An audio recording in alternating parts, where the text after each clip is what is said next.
Jamaican Jerk Crockpot Brisket. Let's get it. 11 hours before. You ever just want to give up on cooking? Everyone is demanding brisket. We want a brisket. And there's no barbecue joint close enough for you to go get a nice juicy one. That's why we're gonna make a crockpot Jamaican jerk brisket. We're talking not boring, all flavor, big, bold, beautiful bomboclat. Ready? Let's go. We're gonna make a really quick sauce, Jamaican jerk, brown sugar, Worcestershire, soy, and mirin.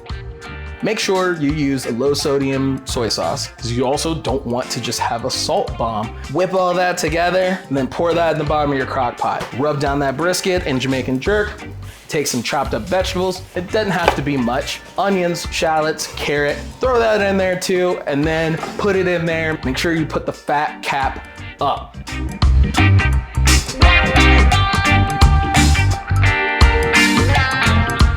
Set it, forget it, don't forget it, set it. 10 hours, no less, maybe more. Good night! 11 hours later. Ah, look at that. It's 11 hours later. And we're done. You guys ready? Jamaican jerk brisket. Boop. Oh God, it's perfect.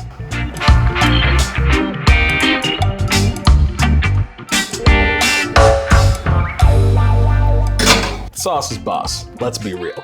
Plus the sauce has all of those drippings, so that brisket, it's that original mirin, soy, brown sugar, Jamaican jerk sauce we made. And we're gonna take this and just blast it on the stove real quick, reduce it down, pull that brisket out. We just wanted to dry out that crust a little bit. You also have this like egregious amount of leftovers because you have all of this brisket. Chop all the leftover brisket up, take all the rest of your sauce, throw that in there, throw it back in the oven, warm it up the next day, and then you have this delicious chopped brisket you could put on a sandwich. You could do a chopped brisket and mashed potato bowl. Jamaican jerk crockpot brisket. Big, beautiful, bold, never boring.